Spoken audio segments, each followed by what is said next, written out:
ची पाकळी म्हणून ना मी एक निबंध लिहून आणलाय, त्याचं मी आता वाचन करणार आहे. अवधूत सर प्लीज नीट ऐका. माझ्या निबंधाचं नाव आहे माझी शाळा. माझ्या शाळेचं नाव आहे कलश मराठी मंडळींची सूर नवा ध्यास नवा सुरांची शाळा. आमच्या शाळेचं नाव सुरांची शाळा असं पडलंय कारण आमचे तीनही मास्तर सतत गात असतात. आमचे लाडके गुप्ते मास्तर हे आपल्या गाण्याने दगडालाही पाझर फोडतात म्हणून त्यांना रॉकस्टार म्हणतात. रॉकस्टार हा रणबीर कपूरचा सिनेमा आहे ज्याच्यात आलिया नाही. आमच्या शाळेत पण कुणीच आलिया नाही, पण आलिया गाण्याशी असावे सादर, सालमलीबाईंचा करावा आदर असे आम्हाला काळे मास्तरांनी शिकवले आहे. काळे मास्तर हे वर्गात शिकवतात आणि आम्ही त्यांना स्काईपवर प्रश्न विचारतो कारण त्यांचा तास 24 तास सुरूच असतो. अशा सुरूच राहणाऱ्या सुरांच्या शाळेत सगळ्या वर्गाचं मिळून एकच मॉनिटर आहे. त्याला आम्ही गुड डे म्हणतो, तो पोवा डे म्हणतो. आमच्या शाळेत फळा नाही पण गळा आहे. सूर हा नेहमी गळ्यात असतो असे काहीतरी बाबा म्हणतात. बाबा काहीतरीच म्हणतात असं नेहमी आई म्हणते.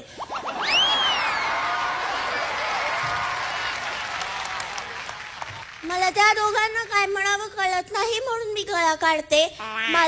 मला गाण्यातलं ओ की ठो कळत नाही. ओ हे अक्षर इंग्रजीत आहे पण ठो सापडत नाही. ठो बंदुकीत असतो आणि बंदूक सिनेमात असते. सिनेमात आलिया पण असते पण ती रॉकस्टार मध्ये नसते.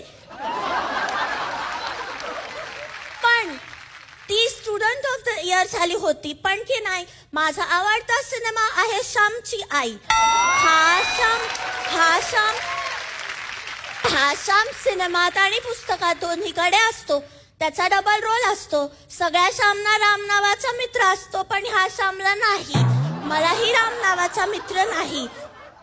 तुझ्या मित्रात राम नाही असे काहीतरी बाबा म्हणतात आणि बाबा काही म्हणत असतात असं आई म्हणत असते.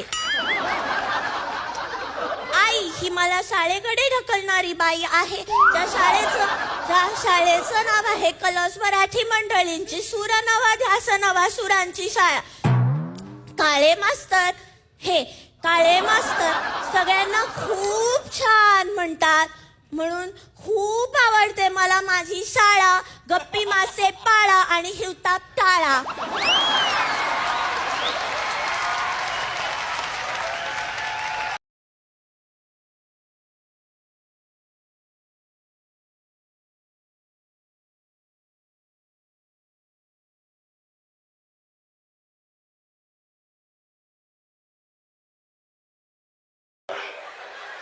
ते 31 डिसेंबरला असं काम आलं रंगात. इंग्रजायचं भूत घुसलं बायकोच्या अंगात. जवळ येऊन मले म्हणे ओ माय डिअर, साजरा करू म्हणे आपण आज न्यू इयर.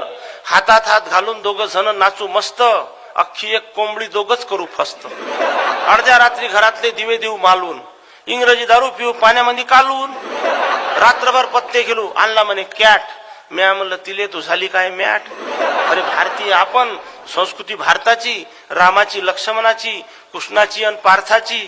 चैत्र वैशाख आपलेवाले महिने, जानेवारी फेब्रुवारी इंग्रजायचे चोयने. 1 जानेवारीचा तू करू नको हर्ष, आणि गुढी पाडव्याले असते म्हणलं आपलं नवीन वर्ष. 1 जानेवारीचा तू करू नको हर्ष, गुढी पाडव्याले असते म्हणे आपलं नवीन वर्ष. पाडव्याच्या दिवशी मी तोरण बांधीन घराले, तू लागजो सकाळपासून शिरापोळी कराले. संस्कृती संग थोडीशी नाळ ठेव जोडून, आणि डोक्याला नको बांधू म्हणलं कमरेचं सोडून.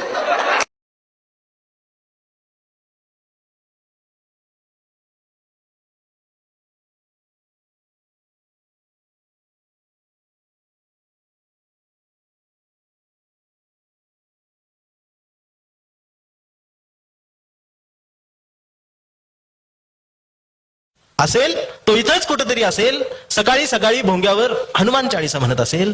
हनुमान चाळीसा म्हणता म्हणता तो कट्टर हिंदू झाला असेल. रेल्वेच्या इंजिनासारखा तापला असेल आणि तो हिंदू होऊन मातोश्रीवर आला असेल तो इथंच कुठेतरी असेल. मातोश्रीवरचा धनुष्यबाण घेऊन खेळत असेल आणि धनुष्यबाण घेऊन हळूच गुवाहाटीला पळाला असेल असेल तो इथंच कुठेतरी असेल. गुवाहाटीला गेल्यावर झाडी डोंगर हटील बघून मोहरला असेल बहरला असेल. पण एवढ्यात 50 खोके एकदम ओकेच्या घोषणा ऐकून तो गोंधळला असेल असेल तो इथंच कुठेतरी असेल. मला धरून नेतील का, माझी चौकशी होईल का, मला पकडून ठेवतील का, म्हणून तो कमळाच्या फुलात लपला असेल. पण कमळाच्या पाकळ्यांनी पर त्याचा आवळून पार रस काढला असेल असेल तो इथंच कुठेतरी असेल. आणि सगळा रस निघून गेल्यावर तो बाहेर पडला असेल आणि त्याला अचानक भारत दिसला असेल आणि मग त्याची दाढी वाढली असेल आणि मग तो भारत जोडोच्या यात्रेत गेला असेल आणि तो नांदेडमध्येच हरवला असेल असेल तो इथंच कुठेतरी असेल.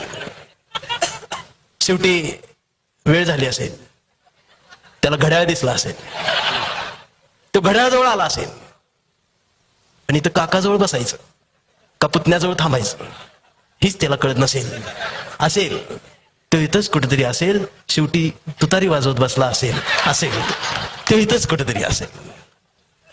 शेवटी यांचं सगळ्यांची नाटकं बघून तो चिडला असेल, तो पॅन्थर झाला असेल, विद्रोही झाला असेल आणि तो डायरेक्ट RPI मध्ये गेला असेल. पण त्याच्याच अध्यक्षाच्या कविता ऐकून ऐकून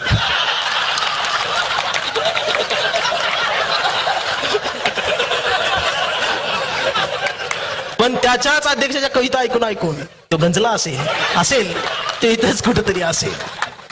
कविता ऐकून त्याला वंचित झाल्यासारखं वाटत असेल आणि मग तो हळूच वंचित मध्ये आला असेल.